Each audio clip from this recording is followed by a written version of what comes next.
A little bit of venting real quick. I just want to say the shit is making me mad because for some reason so I changed it to the multi-track so I could do the autopod, and it's like so quiet. It's like I have to turn it like so far up. It's so weird, but I didn't touch anything. It's all recording the exact same way as whenever I recorded on one track, but it's super quiet and it's so annoying. And for some reason yours, I mean, everybody has a different voice, but like my voice right now, I'm talking relatively loud and I'm turned up. My voice will not come anywhere close to how high yours makes it spike. And I don't know if it's the mic, but that one's usually pretty quiet too. I cannot figure it out. I'm glad that's your job, bro. I just got to come in here and talk some shit, you know? Yeah. It's shit like that you just would never even think about, you know? And it's like, it looks easy. You just hit record, but it's like, okay, what happens when you go in your editing software and one person's really fucking quiet and the other person's really fucking loud? What are you going to do then? Yeah, Logan's the true superstar here. No doubt. You know, like Frodo and Sam? Like I'm Frodo, the main character. I got the ring. Yeah. I can't do shit without Sam, dude. Right? Like Logan comes in and he's like the support. I'm over here like fucking trudging along. It's getting the ring's possessing me, and Logan's just like, "We got this," and he's fucking editing shit. I love that. You know? Yeah, we're definitely like a master, bro. We're the definitely Frodo and Sam of podcasts. Thank you. Ready? I'm ready. What is up, everybody? This is Joe Adams, and welcome to the Relentless Pursuit podcast. As always, we got my co-host and producer, Logan Hyder, in the house with Cinema 83 LLC. Yeah. Let's fucking go. And back for round two. Back for round two. We got Mr. Dylan Lee Gentry. The one and only. Welcome, dude. Yes, sir. Glad to be here again. And the crowd goes wild. Yeah. Shit, dude, they're nuts. Yeah, I love the sound of that. That crowd is going, dude, you guys are awesome. Dude, guys. You guys are the best. Everybody, the crowd's behind you all. There's millions of people watching. Millions. Okay, thousands, but still. Yeah, welcome back. We got our welcome, buddy. Officially so second most, but like I said, other than one random exception, essentially, you are the most popular guest we have ever had. That's mind blowing to me, man. I love that. Mm-hmm. You know, it makes me feel like I'm actually making a difference a little bit. So, dude, we've talked about it probably 2 or 3 different times already on other episodes about how mind blown we were by that. Like, just because that's kind of why we had you, right? It's like we talk about all the time, that stuff doesn't really matter. It's about the story, and you have an incredible story. Powerful story. Yeah, and you're an awesome dude. And so we're like, okay, well, let's do it. And then it pays off like that, and you're like, dude, fuck yes, dude. Yeah. Fuck yes. Pretty gnarly, dude. Yeah, man. You know, hopefully we can get out there and reach some more voices, you know, for sure. We're going to do it. Yeah. I mean, we're not stopping. Absolutely. Not stopping. Yeah. So, Dylan, what is going on currently in your life? You know, just a quick update. I think we spoke with you about a month ago. Yeah, it's been about a month. Yeah. What's going on since then? Well, I recently went and took my life insurance exam yesterday, actually, to, you know, become a life insurance salesman. So nice. Still trying to help people, man. That's what it's all about, you know? So aced that thing the first time. Couldn't believe it, man. Dude, you know what I mean? Congratulations. Yeah, I'm stoked, bro. It's, you know, just been, you know, kind of hunkering down with that, ready to start my job at a new firm, you know? And that's going to be in Nashville here in the city. And then just been kind of working on my brand. You know, trying to just connect with people, help as many people as possible. You know, just trying to stay consistent in the gym every single day. Yeah. You know, like we talked about last time, you know, it's not about how we feel, man. Just got to fucking make it happen. Just got to fucking make it happen. Yeah, that's the only way. It's the only way. Sure. You know, and just been trying to work with as many people as possible. Love it, dude. Love it, man. It's been a pleasure, you know, getting your story out there. It's really, like we talked about, it's had a massive impact already, dude. And as we grow, people are going to look, you know, at some point when this thing is massive and they start over, you know, with all the episodes and they go to see yours, they're going to be like, holy shit, it's just going to keep growing. And I think it's really cool. And speaking of the life insurance thing, man, it took me like 5 tries to get life insurance. They kept denying me, bro, because of my accident. Yeah, I wish I knew more about it. They're like, right bro, now. we ain't covering your ass. Dude, I pay over $200 a month for like $300,000. Oh no, I got you. It's expensive. Oh, no. But the thing is, on paper, I'm such a liability. Yeah, because I'm saying, they're like, I ain't covering you. The graft and everything. So they denied it. I finally got approved. That's crazy, man. Yeah, I know. It is what it is. You know. But since we saw you, though, one thing that definitely happened was, like I said, we dropped the episode, and so I'm curious what man, like, how have you felt about the response? And what was your perspective? And we haven't talked to you. I mean, I texted with you and stuff. You know what's crazy is, like, I actually haven't listened to the whole episode, and that, I never listened. I never listened to told him. the story so many times. You know what I mean? That like whenever I would listen to it all the way up to the point till I really start getting into it.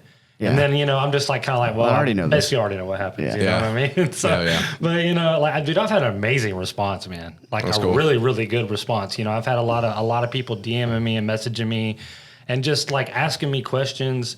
Hopefully, more about the part that we're about to get into now. Just like about the transformation. Like, well, like, did I just come out of prison and I was this person now, or like the steps that I took and everything, and of course, on like social media, everybody sees the best side of things. Of course. You know what I mean? And so, it just, so I was able to express some people, or to some people about like some of the darker times. Of course. And, that I just went through, and We're going to bring that to light. I am curious though, because it's funny.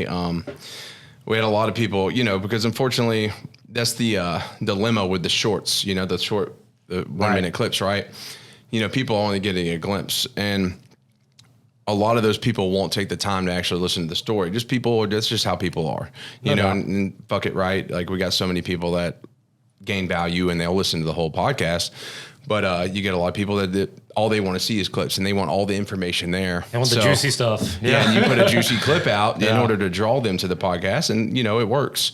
But at the same time, instead, you get a lot of these fools that get on there and they see this clip and they're like, "Oh, that didn't happen. This is what would actually happen." like they are fucking some gun genius, or like they just understand everything in the fucking world.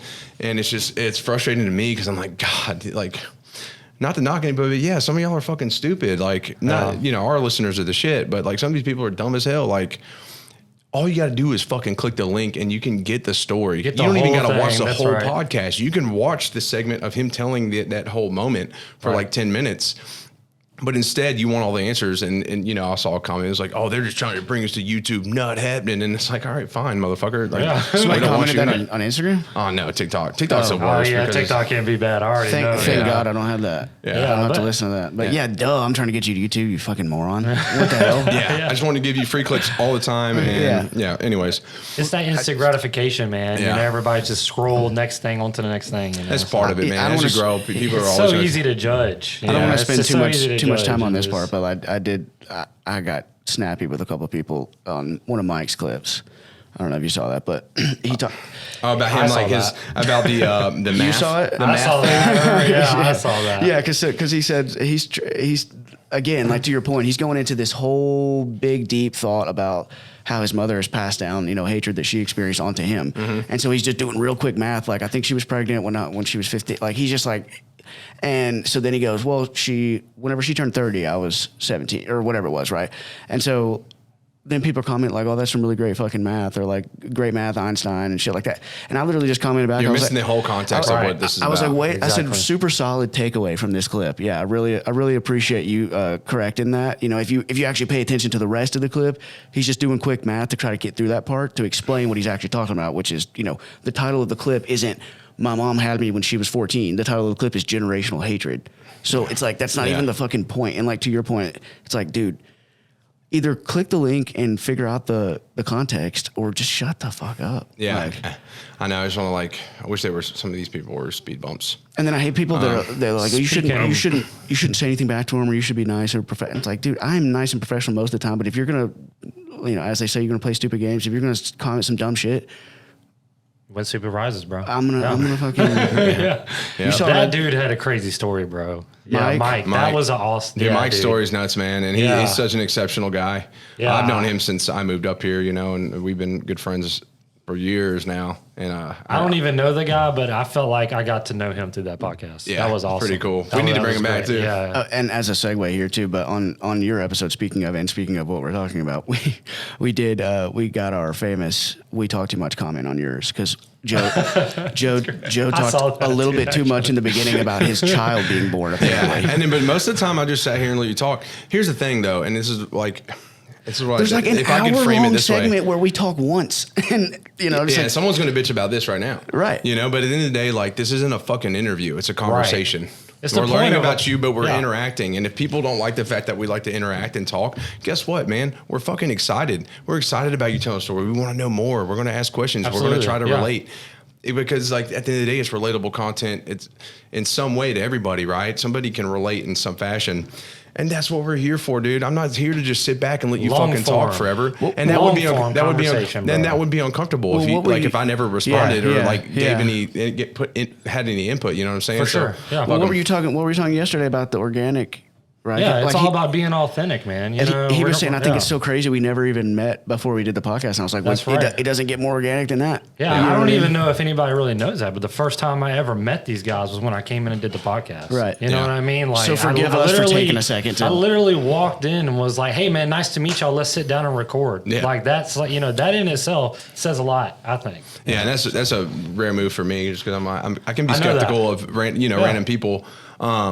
But like Logan had been in contact with you more, and he was like he got good vibes and energy, and he was like, dude, we gotta get this guy on. I was like, fuck yeah, I mean, Appreciate it. because I suck at messaging people on Instagram. I'm like the worst. But anyways, But even when I had my own thing, that's what I did all the time. Like I would have, because I had different guests on for fitness, for everything. And Yeah. every guest that I would have that was a new guest, probably like 75% of the time I'd never met him before. I was like, hey, what's up, bro? Let's go. You know, walk into the gym, we're Yeah. filming.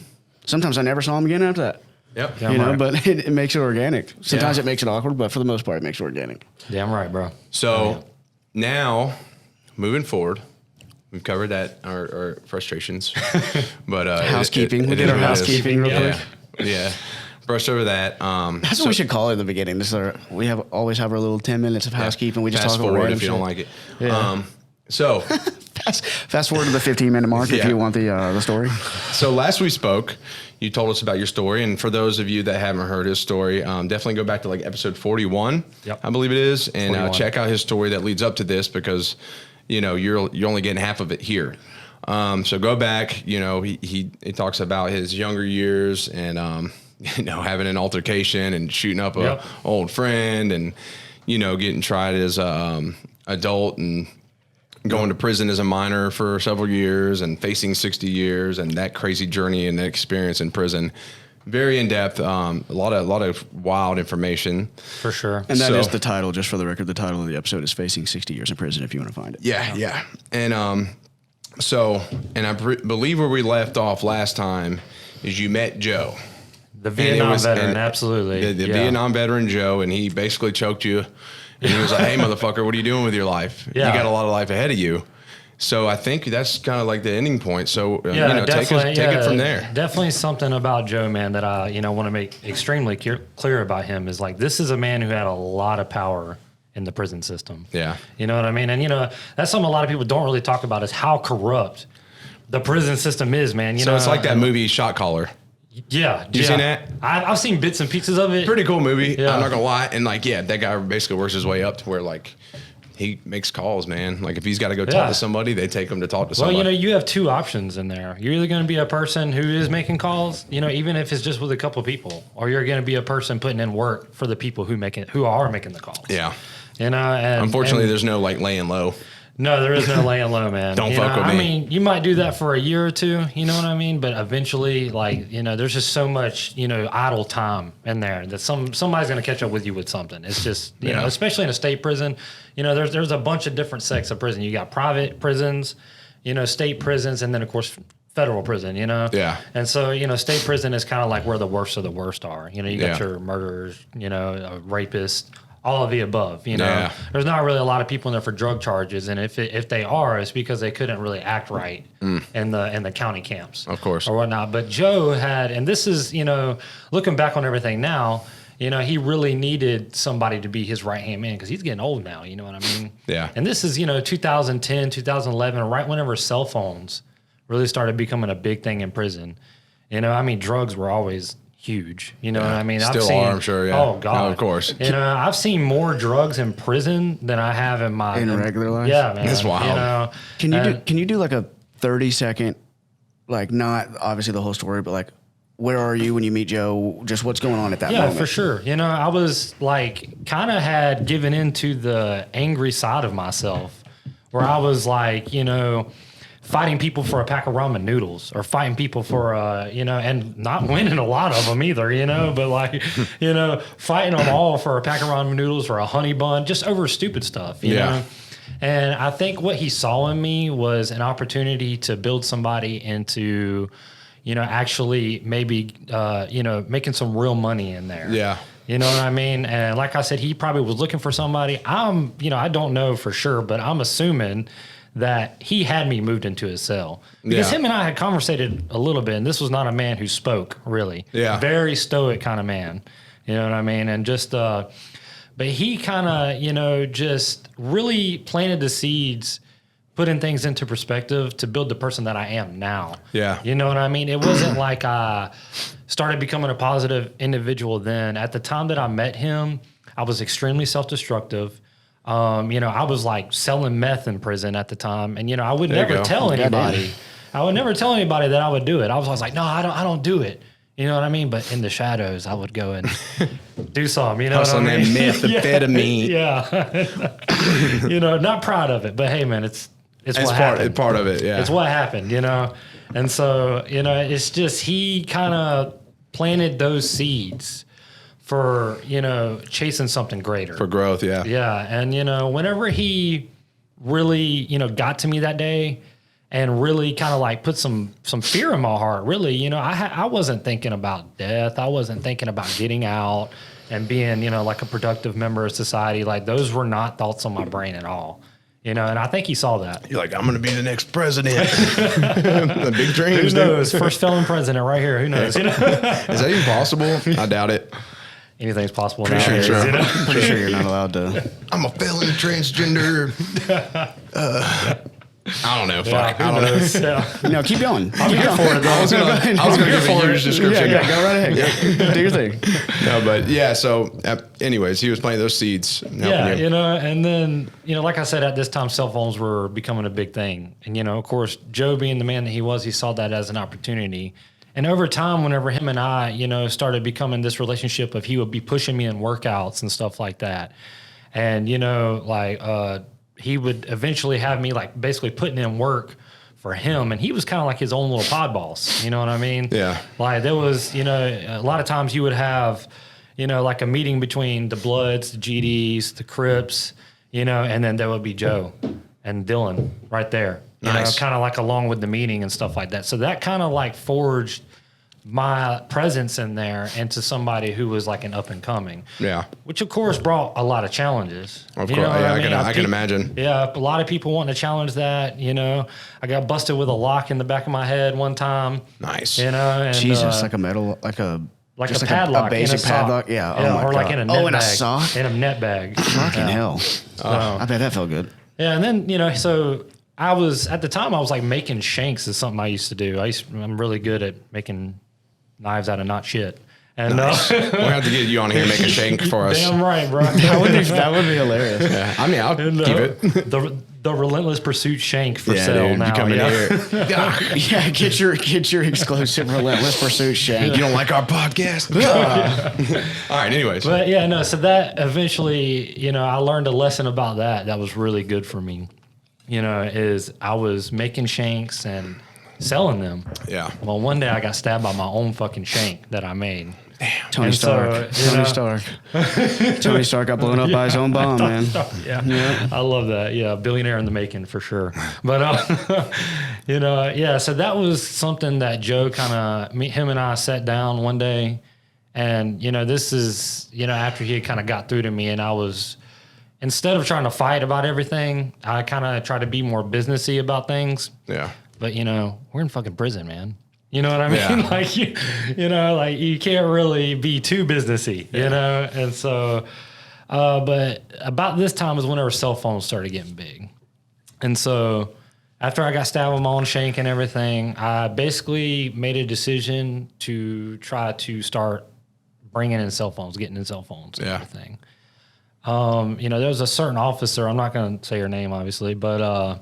We eventually had been talking to this officer for a long time, and she, this is in 2011. A flip phone in prison was going for $500, a $15 flip phone. Sheesh. From Walmart. Okay. Damn, dude. And then that's called profit margin, brother. Yeah, exactly. S&P in here, and the touch screens were going for $1,000. So you might spend $150 on a touch screen, almost 100% markup, or 1,000% markup. That's insane. So that's kind of what sparked that. We got an officer on board after talking to her for months and months and months. She brought in one cell phone, and that led to 3, that led to 5, that led to 8, and that led to 10. And before I knew it, me and Joe basically became the cell phone guys in the whole prison. And then we started like incorporating other people into the business, and I got to tell the story about this guy, man. The guy Cabinet, we used to call him Cabinet for a reason. Because this guy would take like 4 notes and he would bring them in. And, as you know, there's only one way to get things in prison. No, I don't know what you mean, Dylan. It's what they call suitcasing. So that's why you called him Cabinet? Because gotcha. Dude was bringing, I'm not going to give you exact dimensions. Stories, baby. Exact dimensions, damn. But Cabinet made us a lot of money, though. Yeah, so, good on him. Cabinet, bro. Yeah. But, there's so many things I want to say, but I'm not going to. Yeah. But and so that kind of brought me to a level where I was kind of going to the meetings with the Bloods, the GDs, and everything, and I was just representing myself. Yeah. And Joe kind of just stayed in the background at this point, and. There was many times really, but there was one specific time where the GDs and the Bloods were at a gang war, and, of course I'm kind of known as the guy that has the cell phones and everything. Well, whenever breakfast happens, they basically pop all the doors and, like the whole prison goes into the chow hall. Will you put your mic to the right just a little bit? Basically like the whole prison goes into the chow hall all at the same time, and so me, like I was making enough money at this point, I was making more money in there than I'm making out here right now, and basically I wasn't going to breakfast, well, there was a gang war between the GDs and the Bloods at this time, and so I'm sitting in there watching TV, and out of nowhere, like I said, all the doors are open. About 40 Bloods from the next dorm come running in, and they just they're just stabbing random people because our dorm was like mostly a GD dorm, What does GD stand for? Gangster Disciples. Gotcha. Yeah, and our dorm was mostly a GD dorm, so it's kind of like a territorial thing. Yeah. They're coming in there and they're stabbing random people. How did 40? Like, how did that even happen? How did 40 people like?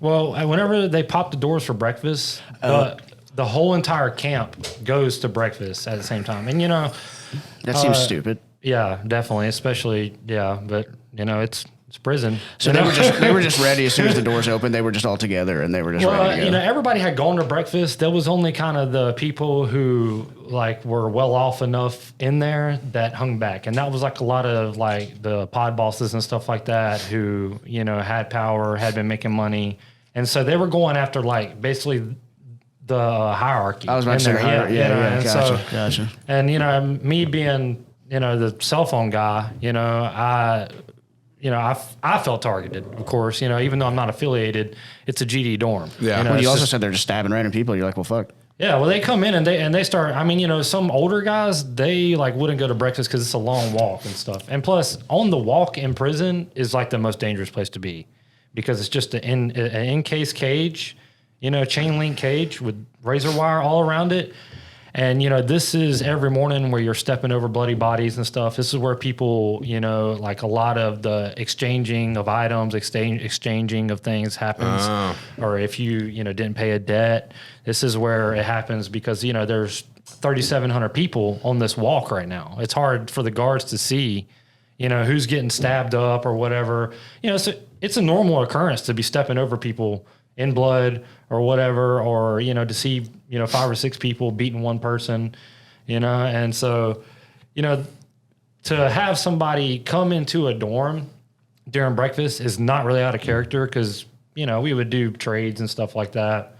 Why everybody was at breakfast because all the doors to the prison are open or like, I think they do like half at a time. This episode is brought to you by Relentless Pursuit. Check us out at relentlesspursuitlifestyle.com, on Instagram at relentless_pursuit. And for everything going on in the HQ, relentless_pursuit_HQ.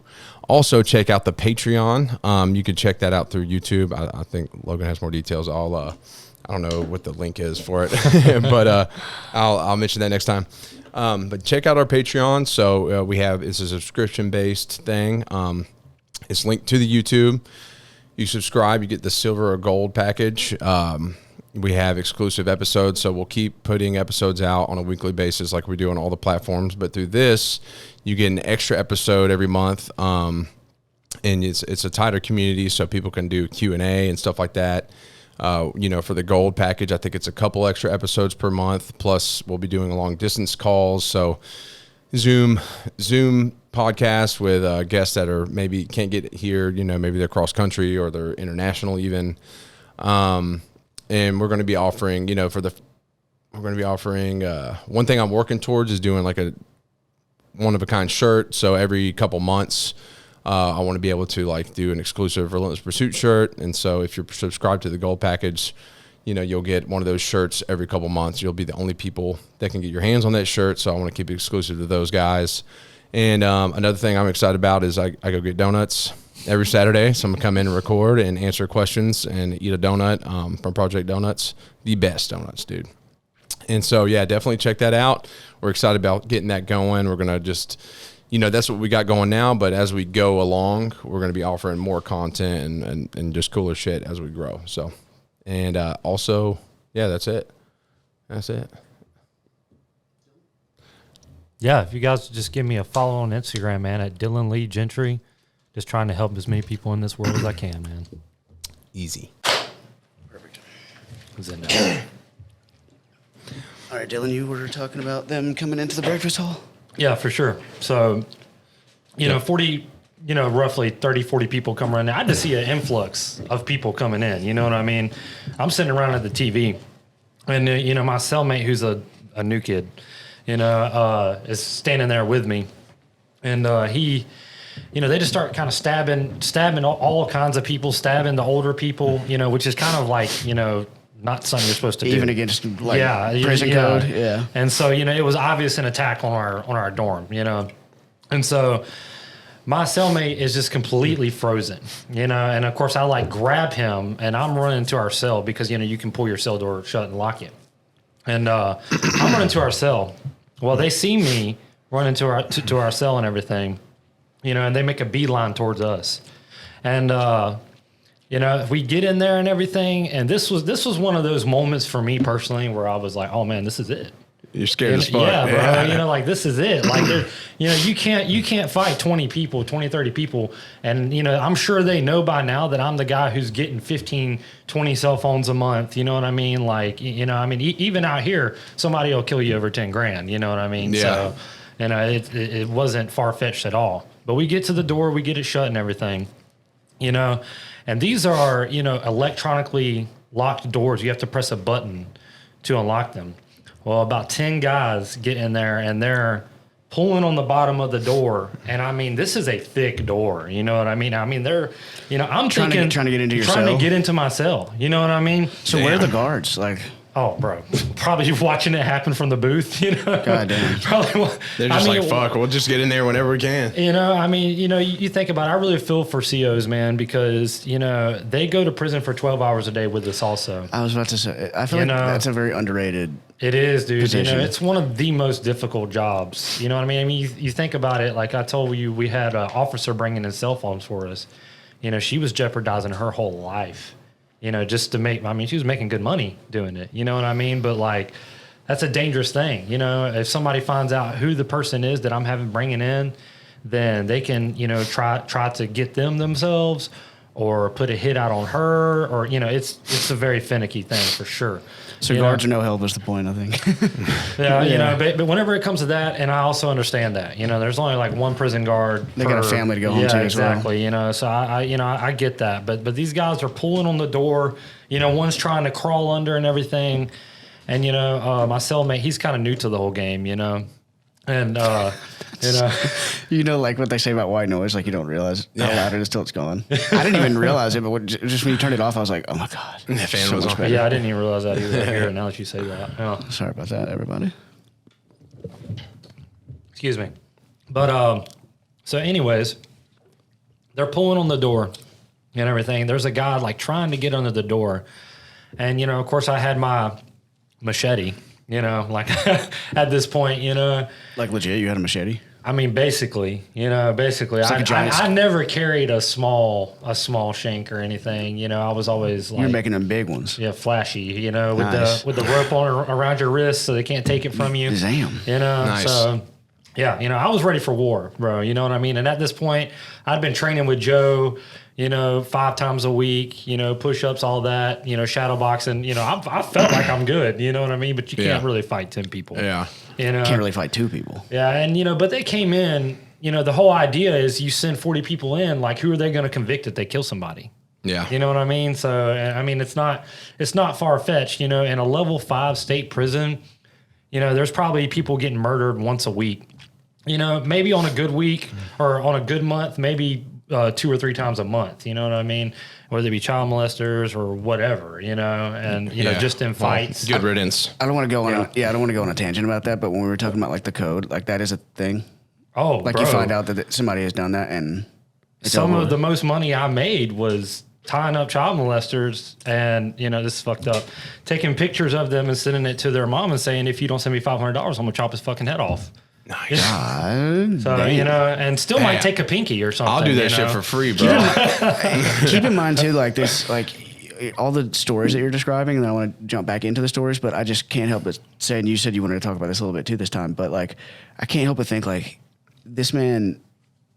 What was your original sentence? 5 to 25? 25 do 5. 25 do 5. So they're sending you there like under like it's ridiculous to even say out loud, but they're sending you there under the pretense of like, okay, go do your time, serve. And it's like, think about the stories she's telling. Like, what the fuck kind of system is like? And then get out and be normal. Yeah. Right. Yeah. Oh, we're going to get to that. It's just wild. for sure. This should not be For the sure. stories that you're telling, even in a prison. Like, it just should not be. Yeah. No, it should be more about rehabilitation, but you know, I don't know. I kind of have like a, you know, divided opinion on that. But like, You know, We're going to get for sure. Yeah. they're trying to get to So, the yeah. door. They're trying to get. I know, I'm sorry. You're good. They're trying to get in the door. Yeah, you know, they're pulling on the door, and you know, this was just one of those moments for me where I was like, okay, this is it. You know what I mean? Like I had another shake I'm trying to give to my cellmate, and he's like under the bed, shivering.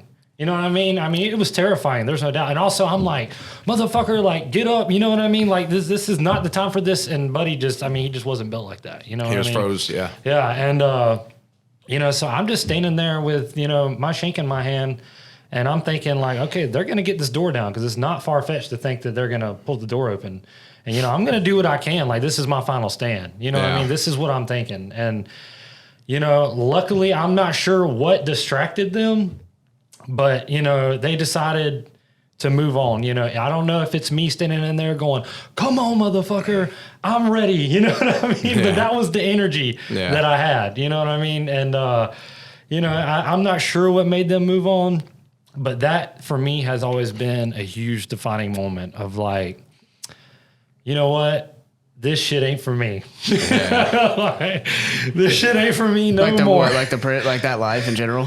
Yeah, like, yeah, just, you know. You're just like, I'm fucking over this, dude. Yeah, I'm fucking over over this. fighting for my life This is and 4 over. years in, you know what I mean? Like, I've already kind of like gained some power, and, you know, I'm under the pretense that thinking that the power that I have now is enough to protect me. Well, that's where you fuck up. You know what I mean? That's where you fuck up, is thinking that, you know, just because, you know, it's who you know or, you know, the product you're providing in there, bro, you're just a meat bag in there. You know what I mean? And people there are real killers in there who do this shit for fun. You know what I mean? And you know, luckily that's where all the child molesters are, and so they have free game on all that, and that's a whole sport. Sweet. In itself in there. nice. You know what It I should mean? be like an actual sport. That's crazy. I don't Yeah. watch sports, but if we were like chopping up, Oh, no, this is, I'd be in there, dude. Yeah, sign me up. This is a thing. Yeah. Sponsored by Relentless Pursuit. Today's child molester hunt. Yes. You know, and it's also so We're getting taken off of corrupted. fucking YouTube. It's also so corrupted though that I've seen myself, you know, like calls come down from the warden to a prisoner, to a leader of a dorm. No way. I know. Putting I'm just guessing, but he's probably taking money from victims' families to have somebody tortured who did something to a child, because I've been involved in that myself. That's crazy. You know, straight from the top. And so Get a call you know, from the warden. You know, prison is so corrupt from the top down. Yeah. You know, it's like I said in the last podcast, you become a number and a stock to be traded whenever you become a felon. That's what Shane said too. He was in a max security, and he said it's not for rehabilitation. Is not for rehabilitation. You know, yeah. And let's touch on that a little bit. You know, because you know, whenever I got out in 2015, you know, I also was able to get to a transitional center for my last 3 months. Yeah. Which was, you know, looking back now. So this was 4 years in when that happened. So like that last year, you know, you said you probably did like 9 months after that, right? And then, I guess 10 months. Yeah, about 10 months after that, you know, and I really kind of started getting the mindset of like, you know, I'm going to try to get out and make something of myself. You know what I mean? Like this is fresh ideas to me. Though. How did you feel though? Like, I guess what was that feeling of, man, I'm going out into the world? Were you nervous? Or were you excited? Like, because, you know, you're already ingrained in that lifestyle. Terrified. So you could easily be like, you can be one other way, like, fuck yeah, I'm about to be free. Or two, like, I'm scared. Like, this is going to be a whole new world to me. I felt like that kid under the bunk that day, bro. Really? You know, I was terrified. Because you're just going in the unknown. Because I had taken myself so far to the extreme of the prison life Yeah. that I was like, man, I'm fucking hollow. Yeah. You know, like, how am I ever, and I'm getting chills right now just saying that, you know, like, how am I going to come back from this? Is there even hope for this? You know, like, That's crazy. That's, I remember thinking whenever I found out I'm going to the transitional center, which you don't find out until you're I was about to ask, so did you know you were getting out like way ahead of time, or? Yeah, I had like a set date that I was getting out. April 22nd, 2015. Yeah. So, you know, I went to the transitional center 3 months before that, you know, and in the transitional center, they like give you a job and all that. And, you know, I'll never forget my first day out in the free world again. I remember sitting in a grassy field, the wind blowing, and bro, I was just like overcome by emotion. You know what I mean? That's bawling your eyes out. Dude, I that's so had like incredible. no fences. You know what I mean? People were just going to the store. I'm watching people just live their life. And, you know, it really just impacted me in a way that that made me realize like, wow, man, like I could have fucking been anything.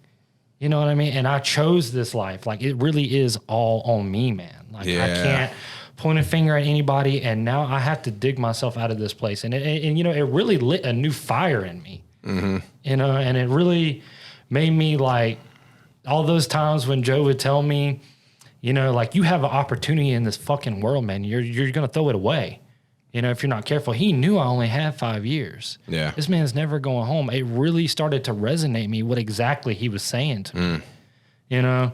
And, you know, at that moment when I was out there in that grassy field, man, I was surrounded by people and I never felt more alone in my life. Wow. You know what I mean? Like it was, you know, it just felt like I knew that there was nobody out here that could relate to what I was dealing with, you know? And like that just made me feel like, you know, it did something to me, man. You're giving me chills. You know, it did something to me, man. Yeah. You know, and now looking back, I'm so thankful for that time. But at that time there, I really felt like there was no way out. Yeah. You know, and you know, I'm you know, I don't even know, you know, that time to me is such a blur. You know what I mean? After I had that realization of like, holy shit, like I just like did 5 years of prison as a fucking teenager. And now I'm like, you know, 23 years old. Yeah. You know, like that really sunk in with me, you know? And, you know, I also realized that I had not rehabilitated. I actually went backwards. Yeah. You know what I mean? I got worse. And that's what prison does to you, man. It makes you fucking worse. All the things that are bad about you, all your weak points, it amplifies those. Yeah. You know, and you know, it made me more angry. It made me, you know, more unorganized. You know, it just made me like on edge about everything. You know, even to this day, I have a hard time trusting people and meeting people and things like that. And that's why I've tried to really focus on making that the forefront of who I am now. Yeah. You know, and that's, it was, you know, definitely a lonely journey for me. I can imagine, man. Like that's pretty wild to fucking think about. I don't really got any words for it, dude. Like, you know what I'm saying? So you said you kind of described obviously a very interesting, fascinating experience right there. Yeah. A lot to unpack there, but the couple of things that I'm going to, because I want you to go to this part of the story too, but you said that you were kind of looking around, kind of having that moment of sitting in the grass, feeling the wind, you know, freedom, right? Right. But at the same time, you were feeling very isolated because everybody that was living their lives around you, like, had no idea what you had just been through, what you were going through. So even though you said that it lit a fire under you, you also said you went backwards. Yeah, because, you know, anytime we go through anything in life, man, you know, we usually have people around us that have been through something similar. And, you know, I'm not saying that that's not how it is with prison, but, you know, with the experience that I had and the path that I chose in prison, Yeah. even the people that I was surrounded with in the transitional center, there was only one other pod boss in there. Yeah. You know what I mean? There was only one other shot caller in that whole transitional center. You know what I mean? And so it really made me realize, like, okay, like, I had a unique experience. Mm-hmm. And, you know, I would try to talk to people about it. Like, hey, man, you know, this happened. And they're like, nah, man, all I did was, like, I got in, like, 2 fights the whole time I was there. You know? And I'm like, dude, like, I can hardly wipe my ass. My hands hurt so bad. You know? Like, That was a Monday morning for me. yeah. You know, it's crazy. I want to touch on that too. I mean, my experience is totally different, but I think that was one thing that was hard for me.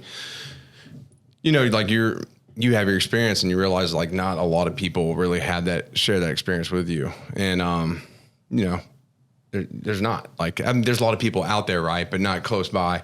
And anyways, you're talking about, oh man, no one connects with that, so you felt alone in a way, you know. Yeah, but you're using that. At the end of the day, you're just like, people don't. But at the same time, my experience is extreme for a reason, and I can use that experience to do good shit in the world. And like on my end of things is like, man, not many people can claim fucking having their aorta ripped open and being on a life flight, like pretty much like dead, and then surviving everything I did. And like, I've also felt that too. Like, man, a lot of people don't get it, and it's almost frustrating. I remember a lot of times in my past relationship, I would argue till my face was blue, like, I got to pursue this. No, just wait. And it's like, I don't fucking understand. Like, wait for what? Like, I could die tomorrow because, like, I almost did that. You know what I'm saying? Understand that. I didn't almost go past 28 years old, you know, and it's just something it's so frustrating because, like, you don't fucking get it. You don't. And it's the same thing when I look at people that waste their potential in life. And I'm like, God, do you understand what a fucking gift this is? Like, I think I get overly frustrated with how people just take this life for granted because it's so beautiful and it's so one of a kind. And then the fact that you're just going to shit it away or just not care, it just blows my mind because I couldn't even imagine doing that. But I think those unique experiences like you and I have made it appreciate so much more. But because of that, we've got an outlet to really inspire like you're doing. Absolutely. You know what I'm saying? So, you know, it's valuable. I am so grateful for every day now. And I'm so grateful for my freedom. For all the sacrifices that all the military made. I am so, like, I sanctify my freedom now. Like, it's everything to me. You know what I mean? Like, you know, and I come from a family that was big into the Army and all that. And, you know, I have cousins that were in Afghanistan, Iraq, all that, Kuwait for years. Yeah. You know? And, you know, it really just solidified, you know, the sacrifices that they made. And, you know, whenever, you know, people used to go to war and, like, you know, World War II, all that, you know, they would go until the war was over.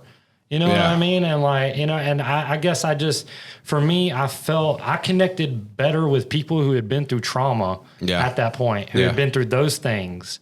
You know what I mean? Better than I did any normal person, you know, and that's kind of, that was the thing at that moment that was so difficult for me is I'm the kind of person I like to connect with people. Same. In general. And, you know, I realized whenever I got out of there that like, okay, like I don't have anybody. I was going to say, did you feel like you couldn't connect with people at that point? Absolutely not. Yeah, no. Like where you were at, there was no way for you to make a connection with people. No, I could not connect with people. You know what I mean? And like it was very frustrating for me because.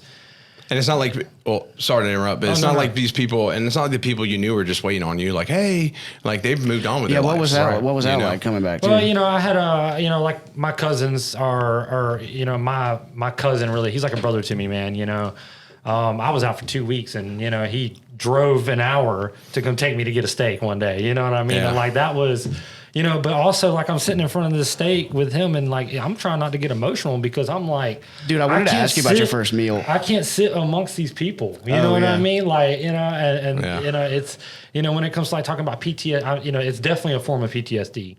But PTSD in the military versus PTSD in the prison are pretty different. You know, and this is something I talk to about with a lot of veterans too. You know, because I can connect with them pretty well. You know. Yeah.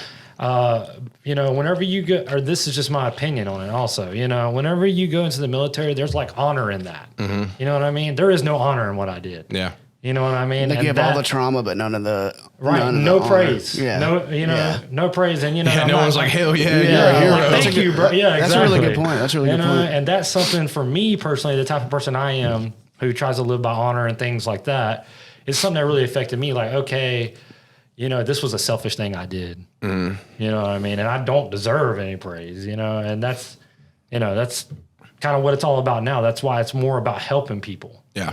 You know, and, you know, in turn, that luckily just so happened to be the most important thing when it comes to life, you know, is the impact. Yep. Facts. So where did you go from the day in the field? Like, sure. What are like your next few months like? Rough, you know, very, very rough, very pretentious, very paranoid.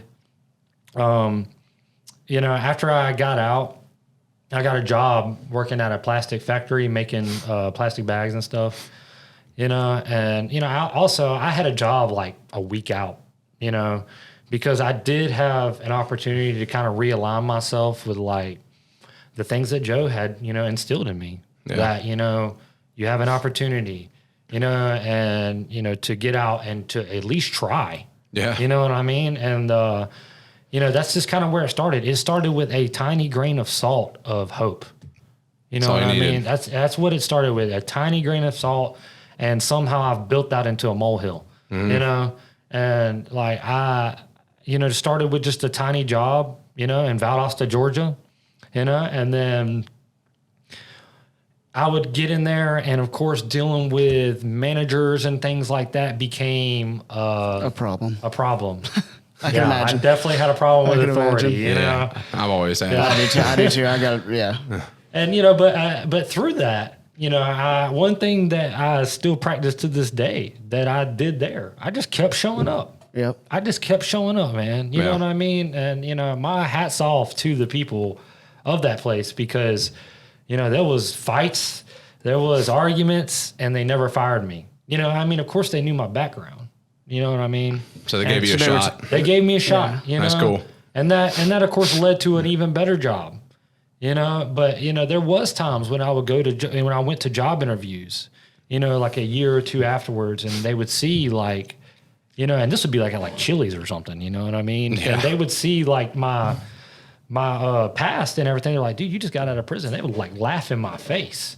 You know what I mean? And that's the things about, you know, going to prison and no rehabilitation that nobody prepares you for. Nobody talks about. You know what I mean? And those are you talking about life after? Absolutely. Yeah. You know, really like going to prison, getting, you know, 3 meals a day, a place to sleep, you know, a structure in your life. That was almost natural because it's, you know, everybody else around you is doing it already. So it's kind of easy to fall into that. But whenever you get out here and you're on your own and it's all on you and you have no life skills, you don't have any high school diploma, you don't have any GED, have any formal education with It's like you labor. just skipped. It's like you just disappeared. You got like Thanos blipped for 5 Yeah, years. exactly. Yeah. Actually, it was 5 years, which is what it is in Avengers. So you literally you got blipped away for 5 years, but it's like you got blipped away and then you came back with a piece of paper that prevented you from moving forward. That's what it felt like for sure, man. It didn't prevent you, but you know what I'm saying. It was it was an obstacle. It was definitely an obstacle, and I fell back into my vices. I fell back into my vices. I started going back to doing meth on the outside, to smoking weed all the time. Just, I was, all about the next video game that was coming out. And that was kind of became my life there for a couple years. You know what I mean? I just kind of fell into that and just, started backtracking. I can't really say what changed me. I literally woke up one day and I was like, fuck this. Mm-hmm. Like, nothing's going to stop me. Like, I'm out here. I've been through this shit. And if I don't treat this like an opportunity, I've wasted my life. Yeah. And that to me, it rekindled that fire in me again that Joe had kind of put in me from the beginning of like, okay, I don't have all these things, but do I really need them? You know what I mean? Like, at this point, I own my house, I own all my cars. You know what I mean? I make damn good money. Like, I don't have a high school diploma or GED. You don't, it's all about, bro, what's in here. 100%. That's a fact. It's really. It reminds me of something we're talking about. Like, man, people put so much of their value and joy into material possessions, And don't get me wrong, I love driving a cool truck. Like, I love my truck, but I drive all over the fucking place. That's cool to me, but it's not the most important thing in the world. I talked about to me, what I've found is the most valuable thing is the people around you. Absolutely. That's what brings me purpose. Yes. That's what brings me life. Because in my past relationship, I'd had a brand new big old house, like all the shit there, like a badass home gym, everything I needed, money in the bank. And then after that, it flipped upside down. I got a lovely home now and everything, but it's just like I don't have as many as the material possessions I had before, right? But I was miserable. And now I got the woman in my life that I do, and I'm like, I'm happier than I've ever been. And that's the thing, the quality of the people around you in your life is what's most important. So if you focus on the quality of the individuals, everything goes up, man. And then you're like, even if you have nothing, you're struggling to put gas in your car, you're like, man, life's fucking good, dude. That's right. And that's what's important. So yeah, you're right. It's all in here and it's all about perspective. But one of my favorite things that you said recently is that, like, you remember going on these crazy extravagant vacations, and now like the most mundane thing with Lydia is like way better than any crazy vacation you went on or any trip or anything like. Yeah. Because I don't, so the right people can make just the most simple shit the most special. That's right. You know what I'm saying? For sure. So you can find such a joy through just simplicity with the right individuals. Just interactions with the right people. Yeah. And it's something cool that I've reflected on. I'm like, man, that's fucking rad. So anyways, like you were saying. Yeah, no, you are who you surround yourself with. Yeah, 100%. I just want to throw in there real quick. Whenever I'm editing or doing different, my mind's just all over the place a lot of times. So I'll just write stuff down, which is why I can't wait to have that. But the other day I was editing and I just randomly heard this guy that I listen to. It's a sports guy, but he's anyway, doesn't matter. The point is that he said this, and it was just super simple. But like the more I thought about it, I was like, that's so beautifully put because it is so simple. And so I just wrote it down and underlined each word. He just said, care about the right stuff. Yeah. Do the right thing. Don't be a piece of shit. Yeah. Yeah. Just care about the right stuff, it's easy. Dude. It's like, but like, and also and I guess the reason why I say it's like kind of profound, even though it's simple, like the more I thought about it, I was like, wow, that really is it. Like if you look at Dylan, why did you even go to prison to begin with? Because you weren't caring about the right stuff. That's right. Why did you turn your life around? Because you did care about the right stuff. Yep. It's like, if you look at, any situation, it's like, well, what are you prioritizing here? What are you caring about here? And if you can identify that and identify that you're caring about the wrong thing, pretty simple answer. You're looking at the wrong thing. You're looking at it from the wrong angle. You're prioritizing the wrong thing. Your goal is wrong. And if your goal is wrong, your direction is going to be wrong just automatically. Yeah. Automatically. If you show me a man's habits, I'll show you his future. What you do every day when you wake up, the choices you make, 5 years from now, that's going to be who you are. Exactly. And so, that's something that really set in with me too. Is like, okay, I've done this 5 years. Now what am I going to do for the next 5 years? that was something to me that really, drove me into who you see now. So we're gonna have to take a break in a second. Okay. Like we got like 2 minutes, but I do want to ask you real quick if maybe you can answer this in that time. What happened to Joe? What happened to Joe? Rest in peace, Joe. He had a heart attack in prison, man. Was he had that a heart attack in prison. Hey, better than getting shanked. Whenever I got out, yeah, that's true. It is better than getting shanked. Yeah, whenever I got out, I was putting money on his books. So he was still in there whenever you. Yeah. Oh yeah, yeah. No, Joe had double murder. Oh fuck. Joe was never going home. He executed somebody. Yeah, and he did it. He would tell you he did it. Yeah. And so he, that's why whenever he would tell me, I chose this life, and now it's up to you to choose yours, Also, one of my favorite things you said, and we'll break, recently when we did our Patreon episode, you better go subscribe if you want to get that shit. But you said, or no, you were talking actually to Mike, and you said he didn't outkick his coverage, and you said because, and I was saying like you may have gotten lucky by meeting her that night, but you said at some point luck runs out and you have to earn it. Yeah, so I think that's just ownership, right? It's like at some point you got to where you got to because of your choices, and you've earned your position, good or bad. Yeah. You can get lucky, bad or good, a few times, maybe a lot, maybe you have a really bad string of luck. Yeah. But at some point it comes back to what you earned and what choices you made. Yeah, I don't really believe in luck. Me either. Luck is a thing at all. Yeah, me either. There's a lot of shit that leads up to whatever happened, unless you just win the fucking lottery and it's like. But you could still, even then, I don't even consider that lucky because most of the people that do end up really fucking themselves. And or even if you do it the right way, it was supposed to happen though. Yeah. So it's not necessarily luck, but they win $100 million and then they're like, oh, this didn't fix all my problems because guess what? The fucking real problems are in here. So I have a good starting place. There ain't no AC in prison. So. I had a buddy of mine that went to prison, and I met up with him after he got out. Like this has been like a year, and I hadn't even seen him since like high school. And he was moving drugs. So we got about 30 minutes left. Yeah. But he'd been moving drugs and shit. And long story short, I met with him one day, and it was fascinating because he just said like he has a cleaning business basically, and now he lives in Seoul because his family's from South Korea. But anyways, it's interesting like how grateful and excited he was to like clean toilets and shit like that. Yeah, bro. Because he was like, dude, he said, I'll sleep under that. Fucker. He said, I'll sleep under that bench out there before I go to prison again. Same. Yeah. So I just want to jump back into with what we were talking about off camera. And then I know you kind of want to turn more into the positive side. So however you kind of want to fast forward the rest of your story, I do want to get it. But then we can kind of get to that. And then if you want to do your closing statement that you have prepared, which you guys should be ready for because I've heard it's spicy. It's pretty spicy. Yeah, so make sure save like over 5 minute. Yeah, I got you. Window for that for sure. But what we were talking about off camera is we talk about all the time, organic growth and all this kind of stuff, but we talk about impact a lot. You've talked about impact a lot, how you want to make impact, how you want to help people. Both of you have crazy stories that, like Joe was saying earlier, you have really unique experiences that you've chosen to use, for good and to share with people and that kind of thing. And so like one analogy that I use a lot is like the ripple effect of one person. Like I believe that the biggest change happens at the individual level, right?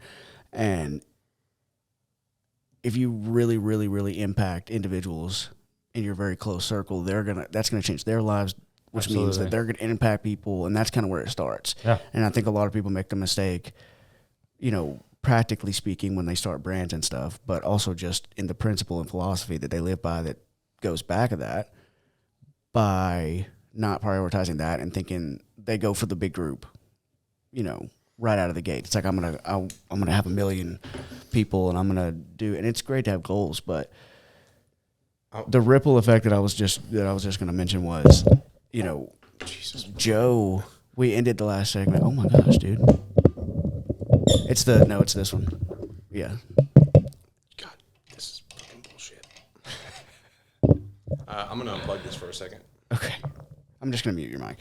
Sorry, guys. We were talking about the ripple effect that, that one person can have whenever and one person's impact can have. And so, sorry, Joe threw me way the fuck off. But my point was is that Joe in prison, like you said in the last segment at the end, he was convicted, double murder, said that he did it, had no problem saying that he did it. Yeah. And like we were saying off mic, his family probably that was probably something they shook their faith to their core. They probably think, how could this be allowed to happen? Right. How could God allow this to happen? They probably wanted Joe to, you know, die a terrible death or something. Yeah, for sure. But if he hadn't done that, he wouldn't have been in the cell with you to change your life, to have, which in turn eventually led to you being here and now people listening and changing their lives.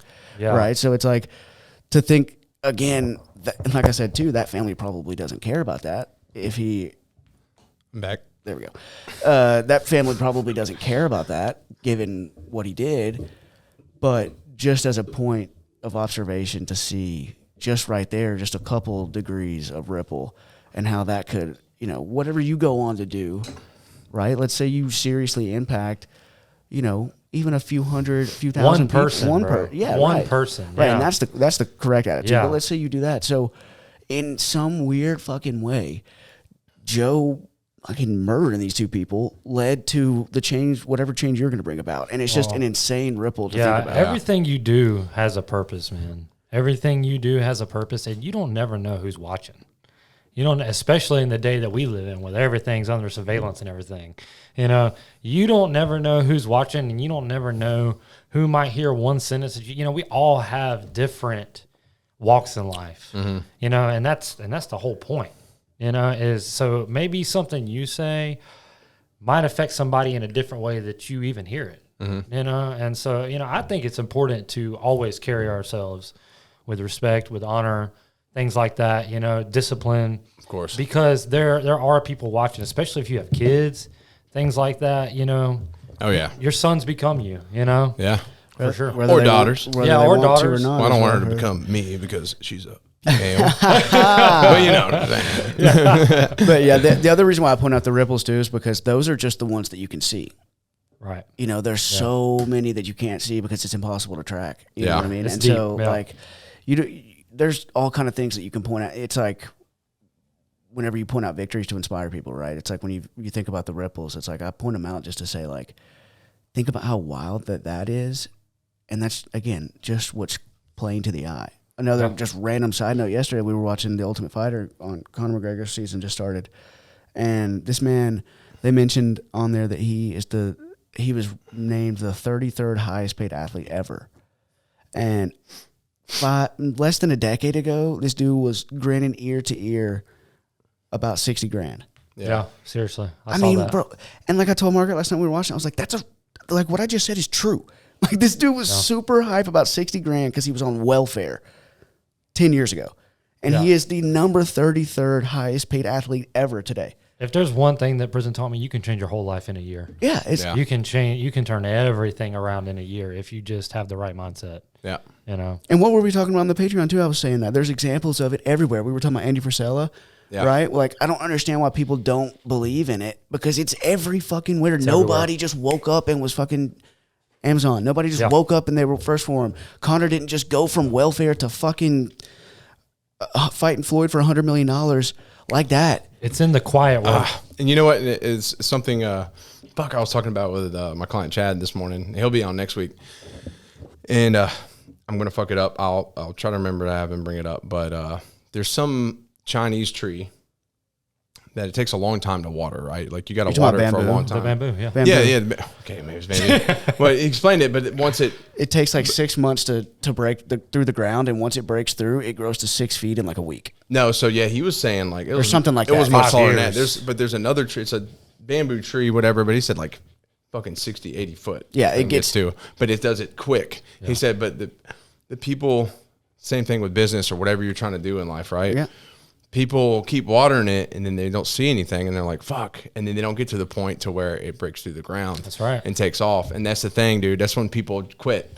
They quit in the Consistency. watering phase, dude. And that's all I always have to think about analogies like that. Like, Yeah. You know, the other interesting thing about bamboo is that it grows through anything. Yeah. Once it does start growing, It grows takes through, over everything. It will grow through metal. Yeah. So we are So- relentless pursuit is bamboo. And, yep. Not only do people walk away in the watering phase before it even breaks through the ground, but what they don't even realize is what they're watering can break through anything if they'll just let it. Because they don't realize that the roots are being planted. Right. You know, those That's roots right. are going, man, and that's the thing. And what do we talk about with my graph I love, right? The Yeah. momentum graph? Well, I brought that up after. Yeah. Yeah. Same. Everybody who makes it in a major way for the most part. There are exceptions, but for the most part. And by the way, this is the best way to do it. Steady progress is the most sustainable way because you learn how to grow. You grow as it grows versus here's $100 million. Well, fuck, I don't know what to do with that. But almost everybody, there's a graph in a book that I read called The Slide Edge, and it's basically a graph about momentum. And it talks about how there's two almost parallel lines, and you could think about it as time if you want. But like I used to think about it with my business and stuff, and I was thinking about like all my friends that would go out and party and do their thing, and that's just not my scene anyway, so I had an advantage in that way. I didn't really want to do that. But I'm thinking about all the stuff, like what I've been building, and now 5 years later, like I can definitely say that what I was – you having issues with yours too? No, you're good. When I was thinking about this at the time, that it's true – you know, but for those first few years, maybe after high school, my decisions and their decisions don't look that different. It's not really taking me anywhere different than where they're taking. It's like, dude, what are you fucking doing? People laughing at you, don't get it, et cetera. Because it doesn't look that different. Like you're going out, I'm going out every weekend and you're not, and look at you, you're still fucking whatever, right? But eventually it starts doing this. Yeah, I mean, that's like with me, you know, I mean, what you see right now is 8 years out of prison. Right. You know what I mean? Like the first 2 years I got out, I fucked off. Right. You know, and then it kind of started to click. Right. You know, and I started kind of to grow out of those things. And then the best part about that too is that once you get it starts to separate, but there's always a point where it goes boom. Yeah. Once you get that momentum, as long as you keep momentum, right, you will win. Yes. You know, as long as you keep momentum, consistency, and a discipline towards the goal, you will fucking win. Yep. You know, I'm gonna give you a deep cut Jordan Peterson reference, and then we still got like. Can I say something about the impact real quick? Oh yeah. The biggest thing to me in the highlight, you said it a little bit ago, and I wanted to touch on it, but it's impact, bro. That's what it's all about, man. And it's like, I don't know. I think about it because, you know, last year when I first moved in this building, I mean, dude, for months, it was like just me. I was training 2 clients. Right. That's it. And it was a couple. So I was training them at the same time, and we were recording, dude. And I was selling some shirts. And I'm like, fuck, dude. And I started just like, I was really just beat down about the financial aspect of everything. And I'm like, dude, I'm running out of money. Like, I'm putting everything into this. Like, I can only sustain this myself for so long. Like, moves need to be made. But I just kept watering it, bro. I kept trying to think of new ideas and doing things with him, you know. And now I've got like a handful of really good clients. My client base is picking up quite a bit. You know, we're recording more. This is growing tremendously and like in a very positive way. I've got the 2 recovery guys, and like we still haven't gotten to that point yet. Right. But it's just that like there's that incline a little bit. There is some momentum, yeah. There's that momentum, and it's just because I'm like I kept fucking believing. But then I was really stressed about it, thinking about like the financial aspect, and I'm like, I don't know, something clicked at the beginning of the year, and I was like, Joe, what? You're not fucking here to make money. That's right. You're here to make an impact. That's right. Focus on the fucking impact. Focus on the message. What is Relentless Pursuit about? Why did you start Relentless Pursuit? You almost fucking died. That's why. And then I remind myself of that, and I'm like, dude, that's all I got to fucking think about. That's it. The money thing will come. You know, it'll fall in place how it should. But like, eliminate that out of my mind. Yes, it's important because I got to support my family. I'm not saying don't worry about money because you got to fucking still got to keep fun things to keep it going and everything. But focus on what you're doing, and the impact's what it's all about. And I've talked about this morning too with Chad. It's not about, people have asked me, what's the end goal with RP? And I'm like, well, one, there's no end goal. That's what kind of the whole fucking point is. You keep fucking going. But the main goal is impact, and like a bigger impact. Yeah, there's going to be stepping stones, but the biggest, as broad as we can make the impact, that's the most important thing to this brand. So anyways, that's I just wanted to touch on that. That's the most valuable currency in the world, man. Yeah, 100%. Yeah, without a doubt, dude. Is how you affect other people in a positive way. Yeah. You know what I mean? Because everybody has a choice. You know, every day that you get up, you have a choice of who you're going to be, what you're going to do that day. Yeah. And, you know, it's so easy to choose the easy route and be an asshole. Yeah. You know what I mean? And that's why, like, it's so important to do the hard things, man. Yeah. You know, it's not easy to start a business and to put it all on the line just to help people. And then build it off of positivity, which we live in a degenerate world. Absolutely. And when people, they need it, but they don't want that. Yeah, because it's not easy. It's not instant gratification. It's not. Yeah, it's not OnlyFans. Yeah, exactly. You know, yeah. And then, you know, it's everybody's looking for the shortcut. There is no fucking shortcut, man. There is no shortcut. You know, you got to fucking do the hard shit. Challenge yourself. You're going to fail. You're going to fall. You know, like, bro, if I can go to fucking prison and get out and be a productive member of society, then anybody can do it. Yeah. You know, and so many people, I feel like they just make excuses for themselves because it strokes their ego at the end of the day. You know, and, you know, there's going to come a time where you got to look yourself in the mirror and say, you know what? He wasn't calling me fat to be an asshole. He was calling me fat because I'm fat. You know? Well, also misery loves company. And so That's like right. if you want to find people that will bitch and sit around and bitch and moan with you, there's a lot of them. That's easy. Yeah. It's an easy thing to find. For and sure. so you can fall into that real easy. Yeah. So yeah. So what we were talking about before is kind of wrapping up your story, and by the time you wrap it up, you'll have about 10 minutes, and then you can Sounds good. do your thing. But kind of however you want to go from where you were at there with. Yeah, no, I saw, I kind of fell back into doing the same old bullshit, doing the drugs and everything, just doing nothing with my life, being a nobody, not trying to pursue any type of excellence or anything, just kind of living the 9-to-5 life. And it didn't take long for that to click with me that this is not for me. You know what I mean? Like, I have something great to do in this world. And, I don't know what that is yet, but I got to get on the right journey to find it. Yeah. And along the way, I started listening to podcasts and stuff, and, discovered, Andy Frisella, First Form, all that, and that kind of lifestyle. And, discovered the 75 hard that he preaches a lot, which is, you fucking do. savage. That shit is ridiculous. Oh, no, bro, you need to do it, man. Hey, man. I just started something called, I don't know if you looked at the Burn the Boats challenge I did. It's something I want to bring back. I wasn't really interactive with it because I was trying to focus on too many things, but it was 75 hard is like, really intensive, that 75-day plan. The Burn the Boats thing, I wanted to create something that's lifetime sustainable, right? So like people aren't going to do 75 hard for the rest of their life. I am. Well, you know what I'm saying? Most people. I'm trying to, I'm wanting to do like a broader thing. Is that your work, like your workout routine shit? Is it 75 Yes. hard? Yeah, I do that every day, bro. Yeah. Every day I It's show great. up. And that, not You do knocking 2 it. I think it's workouts great. and 1 outside? Some days I might not do 2 workouts, but that's kind of where, yeah, right. 75 soft, baby. Yeah, 75 soft. No, I'm just kidding. Yeah, no, but like I try to do 75 hard, at least like every 3 months. Like that's like your Gotcha. Gotcha. But I like sustain it. See, you got the 75 hard, and you have the 120 days, and I usually do the 120 days. Oh, and what's then that? What's that one? It's just the same thing for another 30 days. Okay, interesting.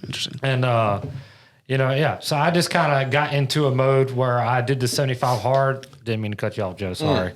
And I did the 75 hard, and once I succeeded at that one time, I basically was like, you know what? I'm just gonna do this forever. If you can do that, forever. no lie. I train 7 days a week. And if dude, you don't believe in moderation, dude? no, because I don't want to be average. There it is. I don't want to be average, and so I'm gonna do the shit that most people ain't doing. Like Yes. And that's really what it's about to me, man. Not only do you train 7 days a week, but tell I know your schedule's different now, but tell them what you've been doing. I've been working with people here recently, and I've been I'm talking about what time. Oh, 3:30 in the morning. Yeah, I try to get 3:30 in the morning every time. Try to get up 3:30 in the morning every morning, and that kind of like coincides with like getting up for inspection in prison. That kind of like started. Oh, really? Yeah. You get up 3:30 really early in the morning. Well, no, inspection's at like 5:36. Oh, okay. But you gotta get up, early. Yeah. And so that to me is like, it's important to me to try to stack wins before everybody else feet touching the floor. Right there with you, dude. That's everything to me. Is you never know, man, when somebody's going to come to you and need something. And I want to just be in the right headspace where I'm like, okay, I've already, had 2 failures today and 15 wins today. Yeah. So that's a great point. It makes everything else after that just effortless for me. That system that I showed you that I made is based on a 3-tier winning, right? So the whole goal is to win. So I have one that's you won the day, one that's an elite day, and then one that's a champion level day, which is 100%. And then it goes 75, 90, 100 in that order. But that's all about winning. Yeah, that's what it's about, man. That. Every day when I wake up, I keep 60 ounces of water by my bed. I chug that 60 ounces of water before my feet even touch the floor. That's a win, baby. Hell yeah. That's I do something similar. I get up. I got a 33 ounce thing, but I go in my kitchen and I pour it in that thing. And I squeeze a bunch of lemon in there, and I heat it up, and that's that's my start. Damn right, yeah. All right, big dog. Anyways, we're bullshitting. You got 10 minutes. You got about 11 minutes left. So everybody knows where you're at. You know, at the end of the day, you went through your fuck up stage, right. you know, afterward, and you had this realization. You did 75 hard, and then that's been how you've applied that mindset to the rest of your life. 75 hard, I did in 2019. The first time, and did it and just kind of like made the decision to adopt that lifestyle, and that just metastasized into something. So that this version of you started then. Yeah, it started then, and failed a couple times along the way. You know what I mean? Like, and then just kind of had to bite the bullet and said, you know what, man, the fuck up. Like if you really want to make an impact, you have to be it. Like I gotta. How am I going to look at somebody and tell them to change if I haven't fucking changed? Dude, that hits me. I just got, not to interrupt, man, but I love that because fuck. You might as well just stop saying that, honestly. I know. God damn it. When I moved here though, and I went and I got depressed for a little bit, man. And I was just being a degenerate. I was drinking a couple bottles of wine every night, and I'd look at my logo and I'd be like, dude, you're not fucking, this isn't Relentless Pursuit. You're a fucking loser, And sometimes you need to have those reality checks. You need to go real low in order to be like, what the fuck am I representing, dude? Like, I'm pushing this message and this idea that I believe in so much, yet I'm falling way short of it. I'm way below my standard, and then I moved in here and it's like my life's amplified, dude. And I've been extremely on point with the standard that I hold. But that's the whole thing, man. It's like, the only way you're going to really make an impact, you can preach it all day, but eventually people are going to see you for what you actually are. And there's a lot of fucking people out there that preach this and that unauthentically, and they don't live their message. They talk about it all the time, but they don't. And that shows over time, and then they fall off the map. Well, I'm going to fucking hold that standard, and I'm going to live up to it. And by God, everybody's going to see, this is what he preaches, and he fucking walks it. You know what I'm saying? And you have to lead by example. Yeah, I definitely don't like posting every day. You know what I mean? But I make myself because I know at this point that, in order to change other people and to actually impact them, like you said, leading by example, you have to show them the way. Yeah. You know what I mean? You can tell people all day, hey, man, this is what you need to do. But until you show them that it's possible, a lot of times people don't even think that they have it in them. Yeah.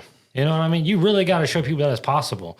And that was something that affected me with finding the 75 hard and those type of voices, Andy, Wes Watson, things like that, was like, okay, people have been through worse things than I have and fucking won. Yeah. And so there's no excuse.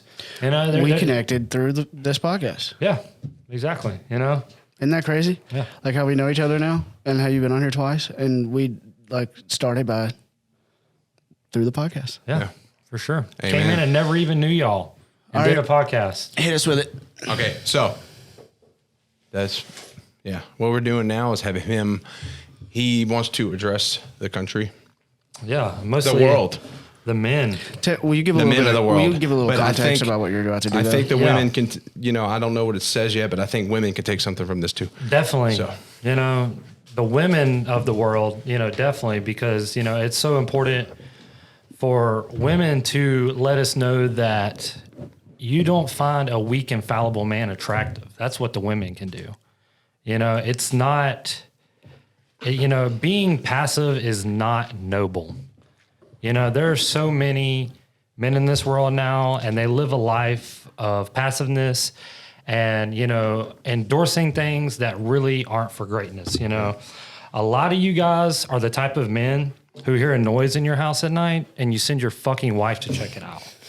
Most of you men are fucking failing, man. You're failing as a leader. You're failing as a provider. You're failing as someone who should actually be lifting up their community. And that's what this is about, man. Like we were just talking about, leading by example. You're failing as a fucking American, man. And that's unacceptable. Your job as men is not to be soft. Your job as men is not to be weak. Your job as men is not to be vulnerable. There's a time and a place for that. And it's with your brothers. It's with your brothers, for sure. It's not your job to sing Kumbaya at a fucking man camp every year. It's to stand for what's right. No matter the fucking resistance, man. It's to stand your line and have a backbone no matter what you face. And that's something we've lost in this country especially. It's to provide. It's to protect. It's to lead. is to show the next generation what it means to be a functional and prosperous man in this world. And you are failing, man. Most of you guys are fucking failing. I hate when I get up in the morning and I see a fucking line of fat ass dudes around Hardee's. You know, I want to see a fucking line at the gym, bro. We need more brotherhood in this country. And if you guys don't figure this shit out really quick, we're going to lose this country. You know, we're going to lose it. We might not lose this country to China or Russia or some other country, but what we will lose this to is an ideology that is harmful, restrictive, and oppressive to future generations. This is really not about you. This is about your kids in the future. We are at a crossroads right now in this country. We are either going to be completely free, which we never really have been before, and we are going to build a new America where people actually have the opportunities they're supposed to have here, that actually represents freedom, that actually represents content of character and harmony amongst all people and all cultures. Or we're going to be complete slaves of fucking technology. We're going to be in a communist system. Your ability to provide and your ability to lead, your ability to teach and your ability to elevate, your ability to raise children to create better lives than what you had, which is the essence of the American man, will not exist. You men are really going to cower down because they call you a fucking name, because they call you a misogynist, because they call you a fucking racist, whatever. That's their tool. That's their weapon. They know that you are weak. They know that by simply calling you one of the names that they use, whichever it is, because they have one for fucking everybody, that you're going to cower down. I don't know what they like to call you, man. They call people all kinds of shit. The fact of the matter is that they are manipulating you, man. And you know it. And you cower down every time. Men have been under attack for a long time. So fucking what? We're still here. We ain't fucking going nowhere. There was a time in America when men understand that we have a responsibility to protect and preserve and create a future for the next generation. I don't even have kids, and this is how I feel about this. You know? And I don't give a single fuck if what I'm saying offends you. I stand my line. And we need more of that.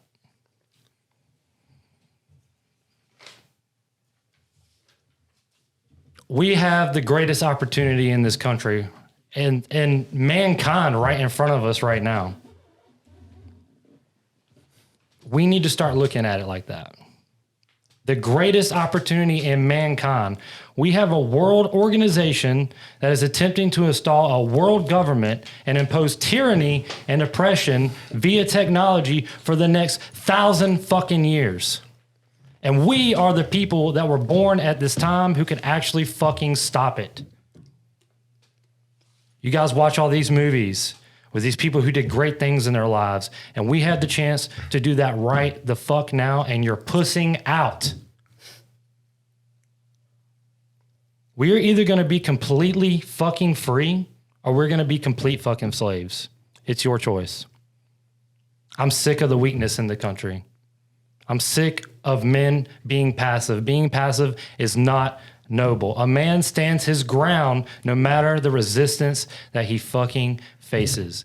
Win, lose, or draw, we lead by example. You know, and if you want to know what the solution is, it's pretty simple. Don't be a piece of shit. Do the right thing. Thanks, man. Let's fucking go. Hell yeah. Red, white, and blue. Just kidding. Fuck yeah, dude. That was powerful stuff, dude.